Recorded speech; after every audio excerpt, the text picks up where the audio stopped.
तो दोस्तों, मूवी की शुरुआत में हम एक किसान को देखते हैं जो पुतले को अपने खेत में लगाता है ताकि वो अपनी फसलों को जानवरों और पक्षियों से बचा सके। लेकिन तभी हमें पता चलता है कि वो कोई पुतला नहीं बल्कि जिंदा लड़की होती है और इसे कपड़ों में लपेटकर वहाँ पर एक पुतले की तरह बांध दिया गया है। उसी वक्त वहाँ पर बहुत सारे पक्षी आते हैं और वो इस लड़की की आंखों को बाहर निकाल लेते हैं। अब हम 4 दोस्तों को देखते हैं जिनका नाम ऐश, फेब्रिसी, एल्वर्ड और डेवान होता है। वो सभी लोग वीकेंड एंजॉय करने के लिए हाइकिंग पर जा रहे होते हैं। तभी बीच में ऐश को टॉयलेट आने लगती है, इसलिए वो गाड़ी को एक गैस स्टेशन पर रोकते हैं और ऐश और डेवान टॉयलेट करने के लिए चली जाती हैं। पीछे गाड़ी में बैठे फेब्रिसी और एली बातें कर रहे होते हैं। तभी अचानक से गाड़ी के ऊपर कुछ गिरता है और वो किसी इंसान का कटा हुआ अंगूठा होता है, जिसे देखकर एली बहुत ज्यादा डर जाता है। दरअसल इस अंगूठे को ऊपर उड़ने वाले पक्षियों ने नीचे गिराया था। अब फेब्रिसी वाइपर को ऑन करके इसे नीचे गिराने की कोशिश करता है, लेकिन इसका ब्लड कांच पर फैल जाता है। इसीलिए एली बाहर निकलकर ऐश और डायवान को अपनी बातों में बिजी रखता है ताकि वो इस कटे हुए थंब को देखकर ना डरें।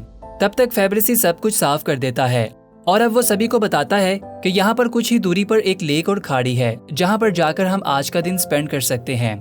बाकी तीनों फ्रेंड्स इसकी बातों को मान लेते हैं और अब वो लोग अपनी गाड़ी को वहीं पर पार करके पैदल ही लेक की तरफ निकल जाते हैं। तब तक इन्हें वहाँ पर एक बोर्ड मिलता है जिस पर लिखा होता है कि इसके आगे जाना मना है, लेकिन वो सभी इस पर बिना ध्यान दिए आगे की ओर निकल जाते हैं। तब आगे जाने पर इन्हें खेत में लगा हुआ एक पुतला दिखाई देता है और वो सभी इस फार्म के पास से होते हुए आगे निकल जाते हैं। लेकिन तभी डायवान देखती है कि इस एरिया में मोबाइल नेटवर्क भी नहीं होता, इसलिए वो फेब्रिसी पर काफी गुस्सा होती है क्योंकि इसने घूमने के लिए लोकेशन सिलेक्ट की थी। आगे जाने पर ऐश को एक कौवा उंगली खाता हुआ दिखाई देता है, इसलिए वो काफी ज्यादा डर जाती है। लेकिन फेब्रिसी इन्हें बताता है कि वो तो बस एक कीड़ा खा रहा था, इसलिए वो सभी बिना सोचे आगे की ओर निकल जाते हैं। हालांकि एली और फेब्रिसी को पता होता है कि वो एक इंसानी उंगली थी। इसी वक्त खेत में हम एक आदमी को भागता हुआ देखते हैं जिसके मुंह पर एक नकाब होता है। अब वो अपना नकाब हटाता है और जोर जोर से हेल्प के लिए चिल्लाता है, लेकिन तभी पीछे से वो फार्मर आ जाता है जो इसे एक रस्सी से खींचकर नीचे गिरा देता है और बाद में वो अपनी कुल्हाड़ी से इसे काट देता है। दूसरी ओर वो चारों चलते हुए काफी ज्यादा थक जाते हैं। तभी फेब्रिसी अपने अंडरवेयर में से एक वाइन कैन निकालकर ऐश को देता है और इन दोनों को वहीं पर रुकने को कहकर वो दोनों ऊंचाई पर एक लेक को देखने के लिए चले जाते हैं। तभी हम देखते हैं कि ऐश और डायवान को झाड़ियों के पीछे से छुपकर कोई देखता है। वहीं ऊपर जाने पर फेब्रिसी देखता है कि ये पाउंड तो बिल्कुल इनके सामने ही है, इसीलिए ऐश और डायवान भी ऊपर चली जाती हैं। अब वो सभी तालाब को देखकर काफी ज्यादा खुश हो जाते हैं और फेब्रिसी तो अपने पूरे कपड़े उतारकर तालाब के अंदर चला जाता है। इसके बाद ऐश और डायवान भी तैरने के लिए चली जाती हैं, लेकिन एली अभी तक बाहर खड़ा होता है क्योंकि वो ऐश से मोहब्बत करता है और इन सब के सामने से नहाने में शर्म आ रही थी। लेकिन बाद में ऐश भी इसे अंदर आने को कहती है और वो भी अंदर चला जाता है। वो चारों वहाँ पर मिलकर खूब एंजॉय करते हैं। कुछ देर नहाने के बाद वो सभी बाहर आकर अपने कपड़े पहनते हैं। तब डायवान कहती है कि मैं बहुत ज्यादा थक चुकी हूँ, इसलिए मैं और ऐश यहीं पर रुकेंगे और तुम दोनों वापस जाकर गाड़ी को यहाँ पर ले आओ। फेब्रिसी इसकी बात मान लेता है और एली के साथ वहाँ से निकल जाता है।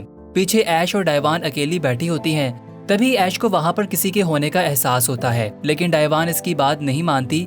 वहीं दूसरी ओर जब वो दोनों गैस स्टेशन पर पहुँचते हैं तो इन्हें वहाँ पर अपनी कार नहीं मिलती, इसलिए वो दोनों काफी परेशान हो जाते हैं। फेब्रिसी एली को डांटने लगता है कि वो कार इसके अंकल की थी जिसे वो ट्रिप के लिए उधार मांग कर लाया था।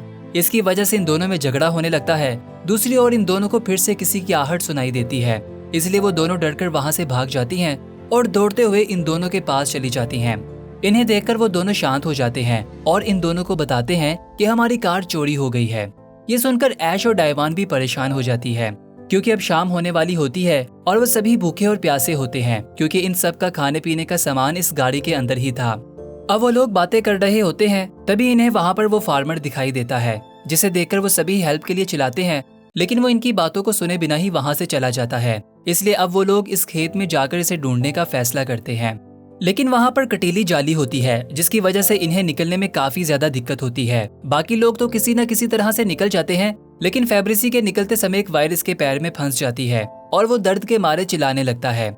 एली वायर को बाहर निकालता है तो इसका पाँव और भी जख्मी हो जाता है, इसलिए वो अपनी शर्ट से इसके ब्लड को रोकता है